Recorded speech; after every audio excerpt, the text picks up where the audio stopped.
नमस्कार मु विदेश नायक आपण मानक समस्त को ओडिशार काश्मीर ओडिशार भूस्वर्ग को स्वागत करुच्ची अभिनंदन जनाऊँगी।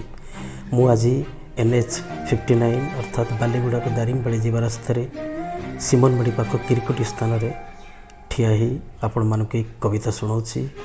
मोर अनुरोध आज आपण मैंने तीनोटी कविता शुणिबे एवं तीनोटी कवितार मजा ने आपण मानकर खुशी एवं आपनकर मतामत जनइबे। मोर प्रथम कविता सजनी रे। प्रेम नगर रे कोलप पड़ी महंगा हेलाणी मन बजार हृदय जेमिति अखोजाची जटे आखि मुदी देले सबु अंधार सजनी रे ये तो माया संसार मिछ मोह माया मिलिछि ताकाया सबुठु सहज देह बेपार सबुठु सहज देह बेपार जेउठी तो आखि पड़िबो सजनी सेठी देखिबु प्रेम मड़क सहरु गाँ सबु खाँ खाँ गहल चहल रास्ता सड़क काहाकू सजनी देबु तू दोष जहाकू देखिबु से गोटे दलाल छलनारे मन करे से तोष छलनारे मन कर से तोष।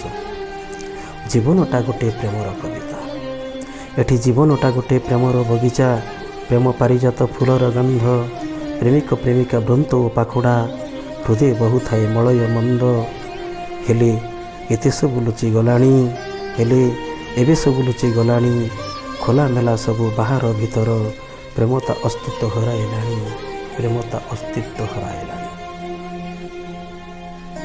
धन्यवाद। मोर द्वितीय कविता तमे फर्दे कविता हुअंत कि तमे फर्दे कविता हुअंत कि मो मुग्ध अंतःकरण रे मो मुखस्थ करती बारा पवन रे उड़ीगले आकाशरू तोली आनी छाती जड़ई धरती खोजती तुमको तम भितरे काढ़ी आनती तुमठू तुमको खूब संतर्पण रे अथच निरोला भावावेगरे।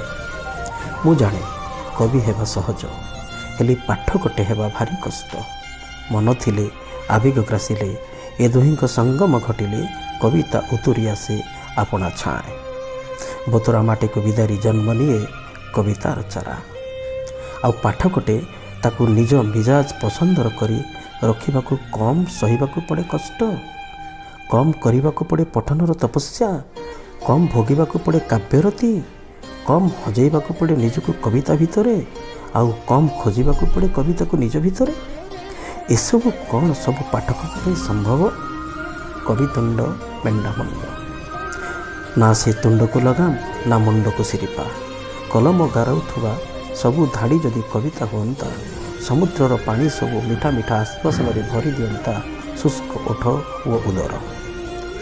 हे मोर प्रियतम फर्दे कविता हे मोर प्रियतम फर्दे कविता तमे अभिजा हुआना ये अकविर मान गुमान अभिमान को तम चेतना तम चेनाए स्मित हसर स्पर्श दे जीवंत कर दियो मो प्रियतम पाठक पाठिका इच्छा अभिलाषा मोर एकांत इच्छा रखत कि तमे फर्दे कविता हुअंत कि तमे फर्दे कविता हुअंत कि। धन्यवाद। मोर तृतीय कविता कविर प्रेमिका हेबा सहज नुहे।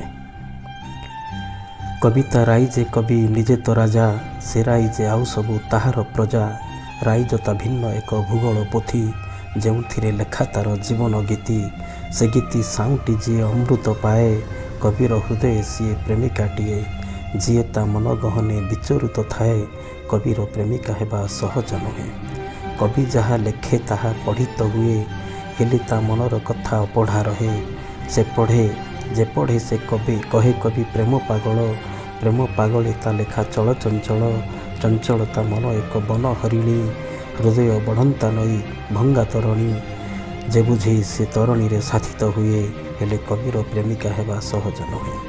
से प्रेमिका होई पारे भगिनी जाया अबा केबे होई पारे जननी छाया केबे पुणी होई पारे अणसी कन्या षोड़शी रूपसी अनुपमा अनन्या अबा केबे होई पारे घर घरणी किशोरी युवती वृद्धा रजांक राणी कविर मन गहने आस्थान जमाए सिना कविर प्रेमिका हेबा सहज नुहे।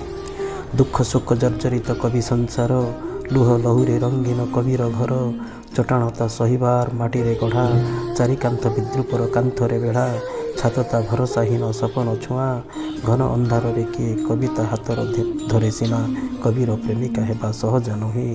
ଘନ ଅନ୍ଧାରରେ କିଏ କବି ହାତ ଧରେ ସିନା କବିର ପ୍ରେମିକା ହେବା ସହଜ ନୁହେଁ। ପ୍ରେମ ବିନା କବିପଣ ନୁହେଁ ସମ୍ଭବ। କବିର ଭାବରେ ଥାଏ ବେଶୀ ଅଭାବ। ଭାବ ଅଭାବକୁ ତାର ଯିଏ ଚିହ୍ନିଲା ସେ ହୁଏତ କବି ମନେ ଘରଟେ କଲା। କବିର ଲୁହକୁ ପୋଛି ନିଜ ପଣତେ ଥାକ ଥାକ ଦୁଃଖ ନିଜ ହାତେ ସାଇତେ ସେ ହୁଏତ କବିର ପ୍ରେମିକା ବୋଲାଏ। ହେଲେ କବିର ପ୍ରେମିକା ହେବା ସହଜ ନୁହେଁ। କବିଟି କୃଷ୍ଣ ହୁଏତ ରାଧା କବିତା। ରାଧା କି ପଚାରେ କେତେ କେବେ କୃଷ୍ଣଙ୍କ ଗୀତା। ଅନୁପମ ସୃଷ୍ଟି ଗୀତା ଅମୃତ ଧାରା। କବିର ସୃଷ୍ଟିତା ପାଇଁ ଜୀବନେ ଭରା। କବି କହେ ଜୀବନର ଅଶୁଣା କଥା। ଛାତିତା କୋମଳ ହେଲେ ଅସହ୍ୟ ବ୍ୟଥା। ସେ କଥାକୁ ଯିଏ ନିଜ ହୃଦୟ ନେଲା ସେ ହୁଏତ କବିଟିର ପ୍ରେମିକା ହେଲା। କେ କହିପାରିବ କିଏ ଏମିତି ଅଛି? କେ କହିପାରିବ କିଏ ଏମିତି ଅଛି? ସବୁ ଛାଡ଼ି ଯେ କବିର ପ୍ରେମେ ପଡ଼ିଛି। ହସରେ ହସିଛି ଲୁହେ ଲୁହ ଢାଳିଛି। କବିର ହୁଲି ଡଙ୍ଗାରେ ନିର୍ଭୟରେ ବସିଛି। ଦୋଚାରୁଣୀ ଭୟ ଛାଡ଼ି ହସି ପାରୁଛି। ରକତ ନିଗାଡ଼ି କବି ସ୍ୱପ୍ନ ଗଢ଼ୁଛି। ଏମିତି ଅଛି ବା ଏହି ସଂସାରେ କିଏ? ପ୍ରେମ ସେ କରଇ ସିନା ପ୍ରେମ ସେ କରଇ ସିନା କବିର ପ୍ରେମିକା ହେବା ସହଜ ନୁହେଁ। କବିର ପ୍ରେମିକା ହେବା ସହଜ ନୁହେଁ। ଧନ୍ୟବାଦ।